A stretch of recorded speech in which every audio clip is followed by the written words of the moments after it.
There's a lot of people here today. Is something happening after the service? They came to hear Unity's joyful voices. That's totally it, Karen. I do have to tell everybody, one of my favorite things of having a birthday around this week is that it usually either falls under Thanksgiving or Bountiful Feast. And today, it's the latter. So happy birthday to me. As I told, oh geez.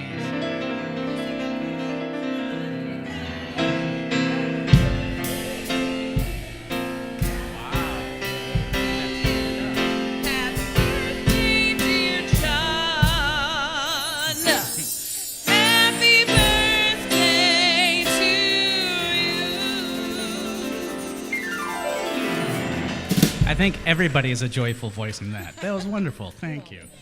I will have to share with you what Elizabeth asked me with the choir of what I'm looking forward to this year. And it's the scariest thing to say, but I will be teaching Logan how to drive. And I know many of you remember a very small toddler walking around, so with that, I am John Moody, your music director for today. We are joined with Carolyn Keeble and her chimes. We have Elizabeth Kelly on piano. Barb Galati is going to song lead for us. And as already mentioned, we've got Unity's joyful voices for special music today.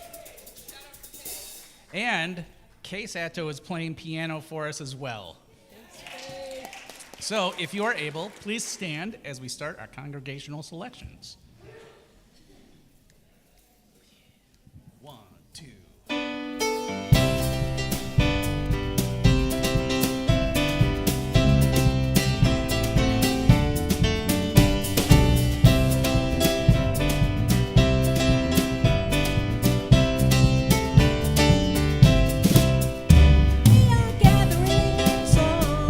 Welcoming the oneness, opening the doors of spirit wide.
Thank you, Barb. So you noticed that there was little disconnects between what we saw up on the screen and the words that Barb had on her sheet. And you know what? We're all here, and we got food up there, and we got time with each other. So it doesn't matter. All is well. So I'm Joe Daly. I'm your platform person for today. And I want to welcome all of you that are here in person, as well as anybody that's joining us on the live stream, on the YouTube visits later this week. And if you haven't already done so, please invite your phone into the silence. Karen Sanborn taught me how to turn my iPhone off just now, for which I'm grateful. I was putting it on airplane mode and turning off the volume, but enough about me. So I want to thank all of our volunteers, to everyone's made the service possible today, the ushers, PowerPoint people, hospitality, bookstore, script sales, and of course our musicians and the sound team and our streaming tech team. We couldn't do this, we really could not do this without you. And so I feel gratitude. Speaking of gratitude, our gratitude food drive looks to me like it's ended up pretty well. That's a fair amount of stuff. Later this week, it will go to Loaves and Fishes, where they'll make good use of it. So if you're a first-time visitor, first time joining us, I would like to invite you to find this little piece of paper in the pew pocket in front of you and fill that out, if you would be so kind. How you found us, what brought you here today, and most importantly, what we can do to support you on the journey of your spiritual life. And if you'd like to be on the email list and all that stuff too. So, announcements. Power of a Dream, Marvinita Woodley Penn. So we've had a little conversation about that. And she's pretty fired up to do this. It's been a unique journey, I would say, to have Reverend John become our senior minister here. Came for 3 weeks, did the visit, gone for 6 weeks. Things get normal this week. He'll be here this Sunday and until we're done with him. And this will be the first Sunday of Advent, and the word for the day, the word for the day is hope. And he especially wanted to be back here for this Wednesday when we decorate for Christmas, for the hanging of the greens. And that happens at 9 a.m., and if you'd like to join in that fun and hang out with John and the other folks that are going to do that work, please show up at 9. Adopt a family. So there's 3 steps to this process. When you go out the door there, you'll see a Christmas tree all lit up down the hall. And on that are tags for the gifts for the family. And you're going to take that tag, fill out the little piece of paper next to it, take the tag with you, buy the present, bring it in unwrapped, put it in the tubs that are there, and leave the little tag with it. Did I get that right, Marcia? Thank you. So, no need to wrap. And last but not least, the office is closed for Thanksgiving. We're going to give Tracy the day off. So if you'll join me now in our mission, vision, and core values. As an all-inclusive community, we awaken to spirit, grow into our souls, and build a better world. We celebrate a world of ever-awakening consciousness, abundance, peace, and love for all. And our core values of love, authenticity, stewardship, oneness, and playfulness. And a land and labor acknowledgement. Our spiritual community acknowledges Black, Indigenous, and people of color whose lands and labor were forcibly taken. We pledge to promote understanding, equity, justice, and inclusivity. And a children's blessing for those, any in the sanctuary and those out in the community. And yes, lots of you are out there doing this, building up the energy. So, as you go your way, know that you are loved, special, and important to us.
Oh, am I? Okay, great. I'll say it. I'll start again.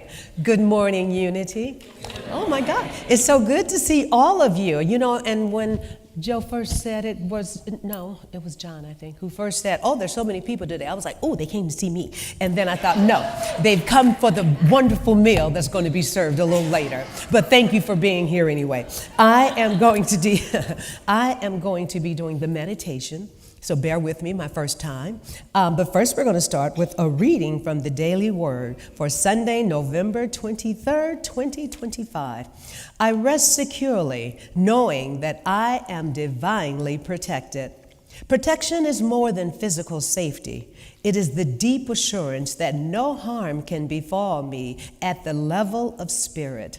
I am guided and sustained by the infinite intelligence and love of spirit. This protection is not fear-based, but faith-based. A deep understanding that no matter what appears in the outer world, the Christ presence within me is my enduring spiritual protection. This awareness helps me put the news of the world in proper perspective. As I align with my thoughts and feelings with spiritual truth, I feel safe. Affirming divine protection allows me to live boldly, knowing I am not alone. I believe in the prayer of protection, which assures me I am surrounded, enfolded, and protected by the presence of God. For he will command his angels concerning you to guard you in all your ways. Psalm 91:11. I just want to talk for a minute, and I'd like you to just breathe deeply as we talk. I kind of remember Karen and Reverend Judy, how they did it, so I'm going to try to follow in their footsteps. Just breathe deeply as we go into this meditation and relax. You know, relax starting with your feet and your ankles and your legs and your hips and your torso, your chest, all the way up to your shoulders and your neck, your face, especially your face. We communicate so much with our face, and sometimes our faces get tired of smiling, tired of frowning, tired of just being. So just allow yourself to relax into the moment. And I'd like you to think about that protection that's been with you ever since you arrived on this planet. Even before you arrived on this planet, that protection was with you. It sustained you to being here at this moment in this time.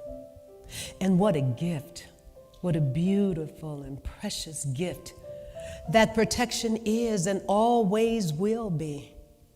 We have received gifts from the time we were born, no matter what the source.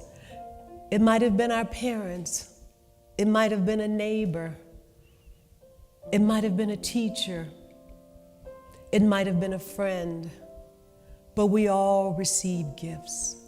So right now, I just want you to think and meditate on the many gifts that we have received over our many or our few years, and just be grateful. I want you to count those gifts one by one as we go into a silent meditation. Reflect on those gifts, how they have nourished you and continue to nourish you. So let's just quietly think about those gifts for a few minutes.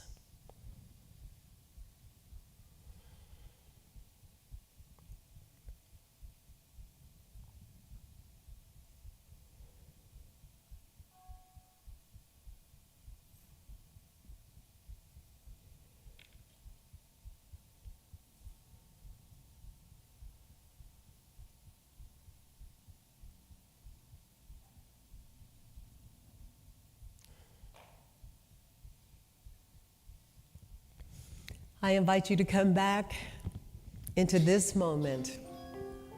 And I want to do something a little different. I want you to just call out the names of the people who have gifted you.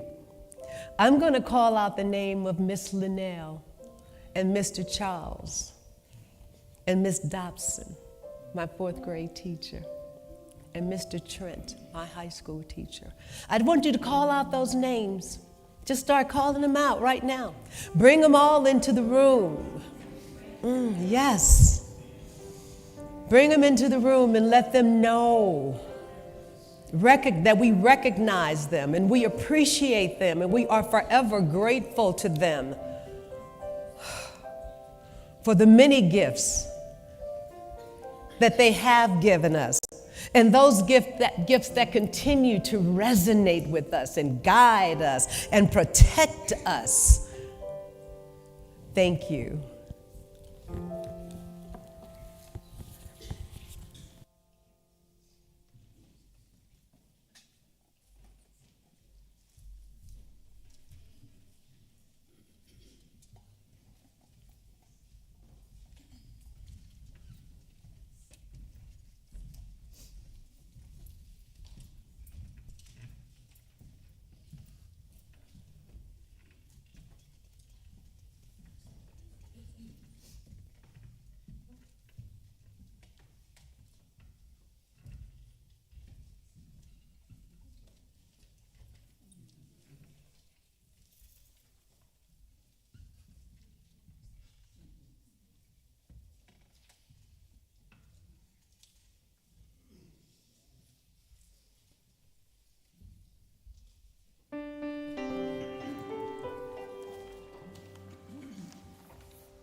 Tis the gift to be simple, tis the gift to be free. Tis the gift to come down where we ought to be.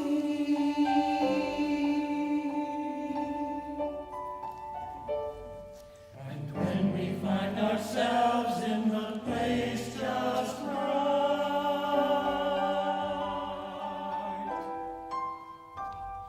'twill be in the valley of love and delight, when true simplicity is gained. To bow and to bend we shan't be ashamed. To turn will be our delight, till by turn we come round right.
Admit, I was here early and I heard the choir.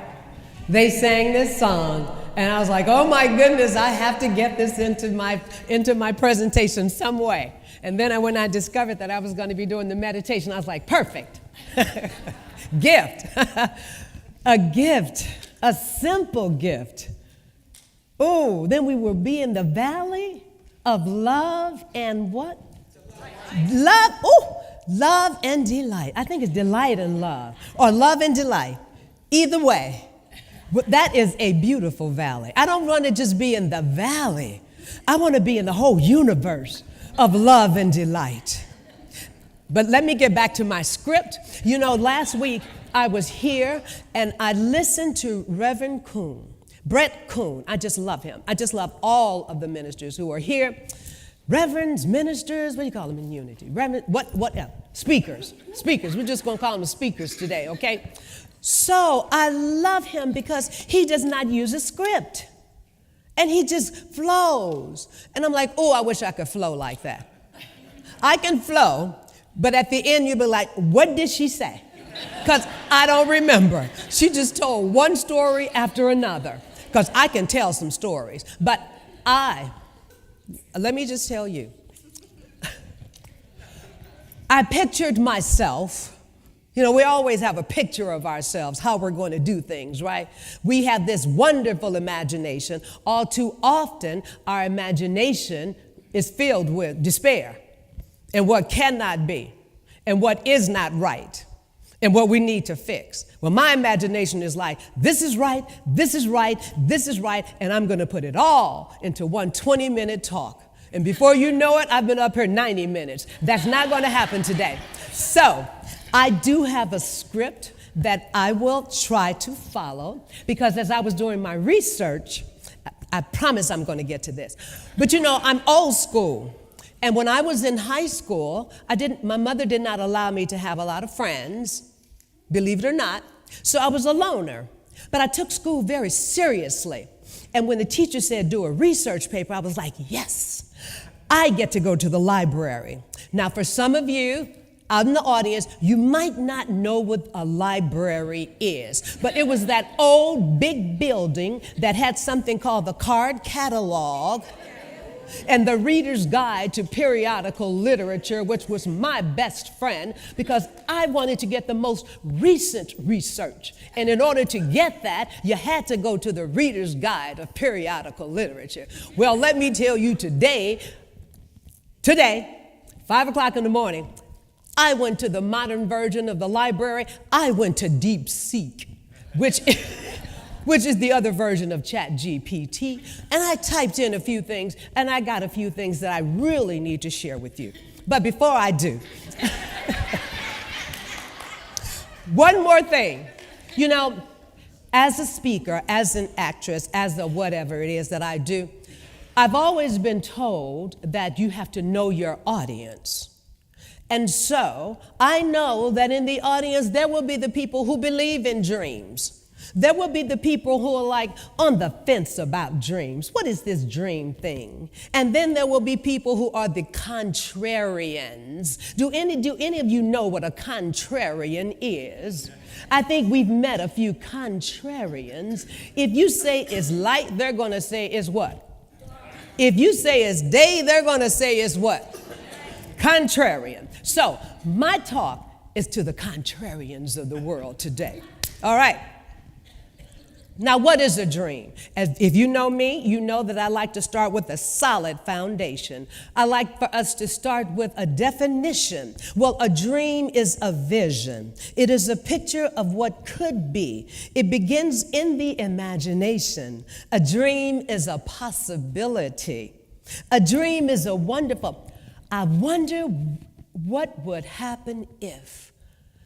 I wonder. And a dream, after you say that, I wonder what would happen if, it ends with a smile. It ends with an inspiration. Now, you know, there are some people out there who say, I wonder what would happen if. Unfortunately, we have some of those people in high places who say, I wonder what would happen if. but they're not in the valley of love and delight. And we're talking about what happens when you are in the valley of love and delight. Now, I did a workshop here at Unity talking about people reimagining their stories. And I had all these wonderful things assigned and that I had researched and that I wanted to share. But do you know what the best part of that workshop was? It was the day that I just released. I just let go of all my plans and I said, what's on your mind? What's in your heart? Tell me your story. And people began to talk.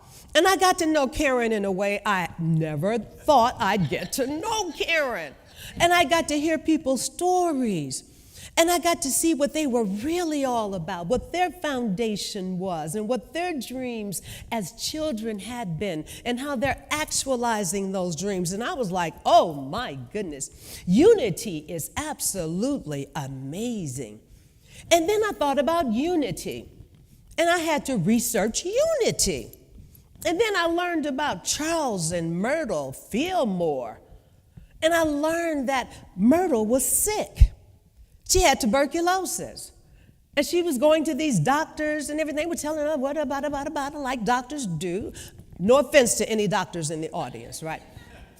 But then she heard this guy, E.B. Weeks, I think it was. And she says, I'm going to try this. I'm going to try this. I'm going to tell my body, heal. I'm going to tell my body, I believe in the power of God that is within me, that is all around me. I'm going to exercise this principle, and I'm going to heal. And guess what? She healed. I have arthritis. Well, they tell me I have arthritis in this knee. I tell arthritis, get thee behind me, because I got to get on stage. I'm in Annie, just in case anyone wants to come and see it. I'm in Annie at the Civic Theater the first 3 weeks in December, and I have to dance. And I tell this knee, get thee behind me, baby, because I got to get on stage. I love it. So I'm following Myrtle's principle, okay? She had a dream.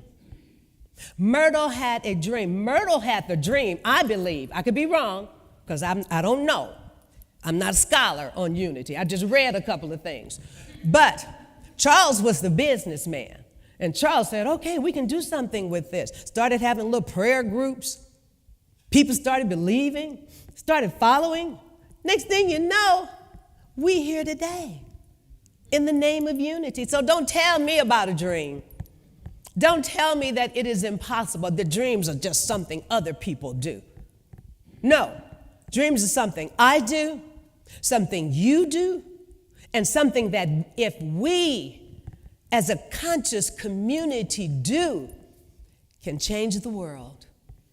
Can change the world. Ooh, I'm feeling the power coming from you guys. I don't know if you feel it, but I'm feeling it all the way up here. Now there you go, girl. I love it. I love it. But I'm going to start off by talking about what a dream, I'm going to continue because I've already started. I'm going to continue with what a dream is not. A lot of myths that people have about dreams. There are 7 basic myths that I want to share with you this morning. Oh, I sound like a Baptist preacher, didn't I right there? I want to share this with you this morning. I'm not. I'm an imposter. Now, we have the myth that a dream has to be massive, world-changing, singular in life purpose. If I can't do it, if I cannot be the next Beyonce or the next Elon Musk, I'm not even going to try. Well, let me just tell you, nobody wants to hear a fake Beyonce. So be the best you can possibly be if you sing. Choir, amazing, wonderful. Liz, amazing, wonderful, because you. You're not trying to be anybody else. And who wants to be Elon Musk? Case closed. Now, your dreams don't have to be massive. They can be small. You determine your dream. It is not the size of the dream. It is the belief in the dream. Is your dream just for you? Can the dream impact others? Because people will listen to you. Oh, you're going to listen to me today, and you're going to forget most of what I had to say. But you will remember how you felt while I was talking. And that's what I want you to hold on to. If you feel good about this thing called a dream, then I've accomplished my goal. Your dream can be as small as I want to have a nice garden. I want to be healthy. I want to lose 2 pounds. And if you lose 2 pounds, guess what? You might lose 4. And you might lose 6. And you might be like my friend Val sitting out there who has lost. She don't want to tell me. She doesn't want you to know. But you can look at her and see the difference. If you start with the dream, guess what? That dream will take you much further than you ever thought possible. Number 2, I have to know the exact path, the exact outcome from the start. If I don't have a perfect step-by-step plan, then I'm not going to dream. What? Do you think Myrtle and Charles knew that today, over 100 years later, you guys would be sitting here? No. They did not know. You take one step at a time. And what does the Bible say? If you take one step, what? He'll take 2. But you got to have faith that it's going to happen. And when you have a dream, a real dream that lives inside you and won't let you go, that makes you just want to move in a certain way, it will lead you. It will lead you to the next step automatically. You don't even have to worry about it. Am I right? You just got those percussion. You don't know when you started tapping. And the next thing you know, this is a small idea. The next thing you all over the place. Tap, tap, tapping, right? Not quite like that, but delivering some beautiful music that inspires the hearts of others. Number 3, if a dream is big and I fail, the disappointment will be crushing. It's safer to not dream at all than to face the public or private humiliation. How many of you have ever felt that?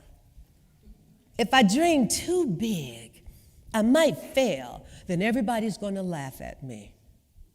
Guess what? I have been laughed at, ridiculed, talked about, gossiped about, so that means I'm no different than you. But I still got a dream.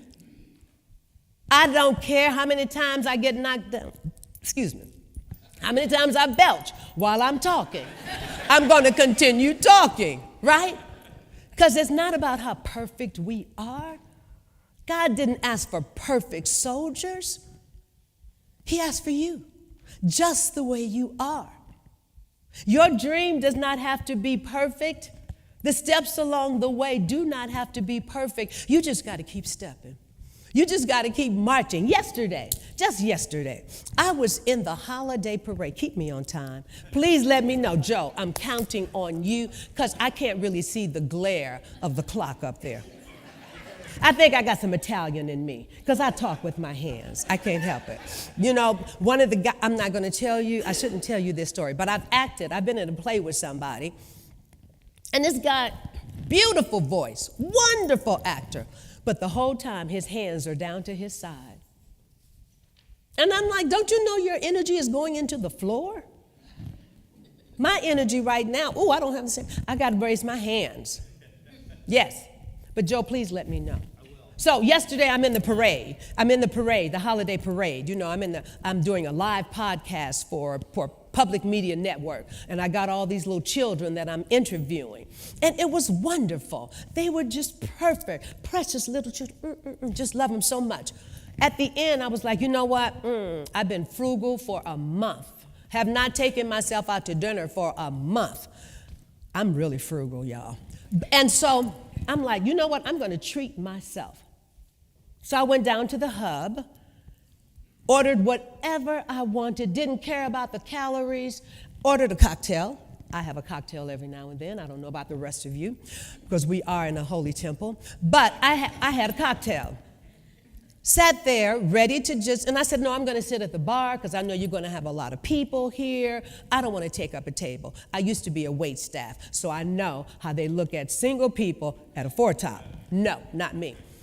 So I sat there, and don't you know, within a few minutes, a young lady that I know came and sat with me. We had the most pleasant conversation. Pleasant. And I might get a job from it. Ooh. I might get a little job from it. So it just shows you, if you're walking with faith, not worried, open, all kinds of things can come your way. I did not know that lady was going to come and sit with me. I didn't know that I was going to meet the weight person. I told her, no, you're not a weight person. You're a joy provider. You're a joy giver. Okay, she's like, ooh, I like that. So, yeah. So don't worry about what people are going to say. Child, they're going to talk about you anyway. I don't care if you have a dream, if you don't have a dream. Leah, somebody talking about you right now. Right now. So don't worry about other people. Worry about yourself. Next one. Dreams are for special, talented, and lucky people. Someone like me does not deserve a big dream. Anybody? I know nobody out there has ever thought that you don't deserve a big dream. Anybody ever thought that? You don't have to, no, don't raise your hand because I don't want to see you. Everybody. In my last talk, I said, out of all the sperms that could have come to all the eggs, your mother and father came together and boom, there you were. Special. They take your fingerprints because you only got one. Everybody has a unique fingerprint. You are unique and special. I think there was a song about that we sang this morning, about how special we all are. And if there was not a song, hopefully next Sunday there will be a song about how unique and special each and every one of you is. And each and every, Joe, how much time I got? 5? Oh, my Lord. Each and every one of you has something special that you and only you can give you. Joe, I know you're playing with me, but I'm going to go on anyway. Dreaming is a form of delusion or wishful thinking, a way to avoid the real world. Well, honey, baby, child, that's something that we say in my community. Honey, baby, child, let me tell you. If the real world is full of non-dreamers, I don't want any part of that world.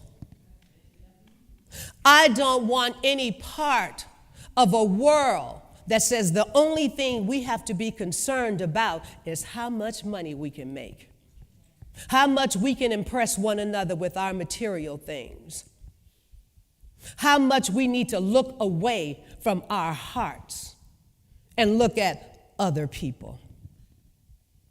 I don't want to be a part of that world, and I don't think unity is all about people looking at that world. I think unity is about people looking inside, looking at the God within us who created this whole world. And if that God can create this whole world, if Myrtle and Charles can create something called unity, imagine what each one of us can do when we believe in the dreams that have been placed in our hearts by those people who gave us those amazing gifts along the way. The next thing is the dream is the end goal, the trophy, the finish line, the successful business. The struggle to get there is just an unpleasant burden. No.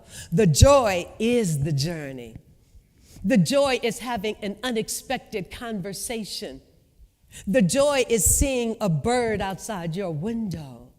The joy is waking up and having sunshine. The joy is waking up and hearing the rain. The joy is that unexpected phone call. The joy is that whiff of perfume as you pass by somebody. The joy is in the eyes of each one of you looking out at me, looking back at me this morning. That is bringing so much joy into my heart because I know that I am on this beautiful journey. And no matter when it ends, no matter what direction it takes me, no matter what guidepost, no matter what stop along the way, I am grateful. The song said, I'm grateful for each one of you, for each part of the journey. The last one is all by myself. All by myself. I have to achieve my dream completely on my own. Asking for help is a sign of weakness and invalidates the achievement. Let me just say, I did Global Girls, my organization, for 25 years. I had taught 19 years, and then I quit because I told you this story before, but some of you are new, you haven't heard it, so I'm gonna tell it again. So I taught for 19 years teaching English and theater. I really wanted to be a writer. 2 minutes, oh shoot. Okay, fast forward. Started Global Girls after traveling a lot, and after 25 years, I quit it. But in the first year, I started it with a partner, a young lady who wanted to do basically the same thing that I wanted to do for young girls. But I decided that I wanted them to do theater. I wanted them to get on stage, learn how to act and dance and tell their stories, original stories that black girls, of what black girls have to go through in this world, and stories that we didn't see in books or on television. So we said, okay, we're going to tell these stories. And the lady that I started it with said, no, I want this to be an etiquette program where girls learn to sit and they learn how to dress and they learn how to do their hair. I was like, oh no, we won't do that. So she was like, well, you know what? I'm no longer going to be a part of this. I was like, oh my God, what am I going to do? What am I going to do? And the universe said you're going to keep doing it because you did it for your mother. I dedicated Global Girls when I started it to my mother. The universe said, you're letting your mother down if you stop. I said, I have to go on. But universe, I cannot do this by myself. I don't want to do this by myself. It's too big. Don't you know within a week, I had people coming to me saying, how can I help? How can I help? Because I opened my mind, I opened my heart to let other people come in. You don't have to do your dream all by yourself, but you got to tell somebody. You got to be unafraid to say, look, this is who I am. Naked before you, not naked, but with my dreams. This is my dream. And you'd be surprised the people who want to help you. Unity, can we be a community of dreamers? Not just dreamers, but dream helpers, dream supporters, dream builders. So that if somebody comes to you and say, I have a dream, I want to travel around, I want to write my own music, I want to take my band around the world. You announce it, and then somebody says, well, you know what? I got a friend in England. I've got somebody with a retreat house over there. I know somebody with this, and before you know it, girl, your band is in England. That's just how the universe works. And in closing, Joe, thank you, Marvinetta. In closing, I want to read this thing by Daniel Burnham. You know who Daniel Burnham is. Daniel Burnham is the visionary architect and urban designer. He was around at the same time that Myrtle and Charles Fillmore were around. He says, make no small plans. They have no magic to stir men's blood and will probably never be realized. Make big plans, aim high in hope, and work, remembering that a noble, logical diagram once recorded will never die. But long after we are gone will be a living thing asserting itself, an ever-growing insistency. Remember that our sons, our daughters, our grandsons, our granddaughters are going to do things that would stagger us. Let your watchword be order and your beacon be beauty. I would only add dream great dreams and then work to make them come true, because your children, your grandchildren are looking at you. Let's be concerned about our legacy, not just our outfit, not just our haircut, not just our property, but let's be concerned about the legacy that we are passing on. And I want to thank you for bearing with me.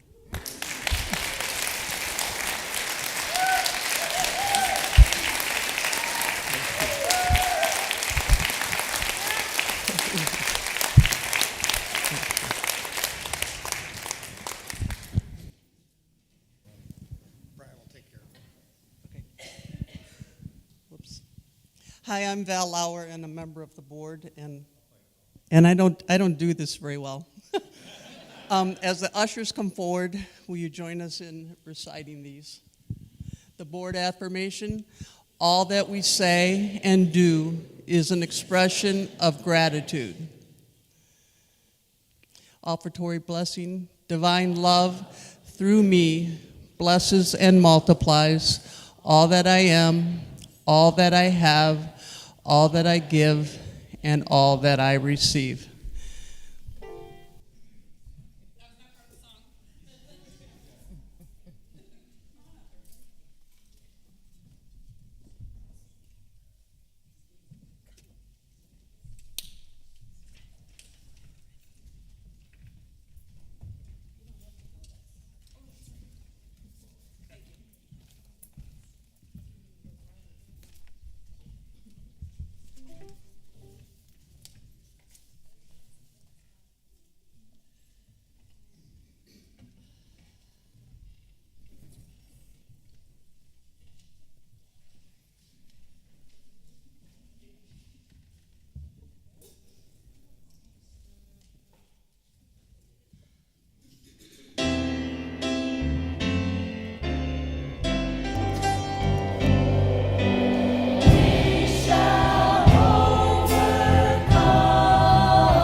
one thing to practice that song, like just the group of us with the piano down in the little choir room there, but it's a whole nother thing having that, you know, holy crap.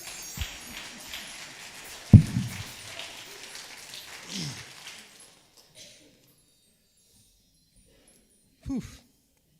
The first song, I forgot my choir folder somewhere else. Good thing we practice. So, prayer over offerings. Sweet Spirit, we are grateful for these gifts given today and for those that we receive throughout the week. Inspire us to use them wisely to strengthen and support our mission and vision and core values and the work that we share with our community partners. Strengthen us to stand for what is right and good, especially in the face of intolerance and inequity. Remind us to respond to fear-based thinking with love, compassion, and justice as we affirm that divine order is always present. Amen. And as we bring the service to a close, I invite you to please stand as you are able and join me in affirming the prayer for protection. The light of God surrounds us. The love of God enfolds us. The power of God protects us. The presence of God watches over us. And wherever we are, God is, and all is well. And if you're comfortable doing so, hold hands with your neighbor as we sing the peace song, or you can place your hands on your heart.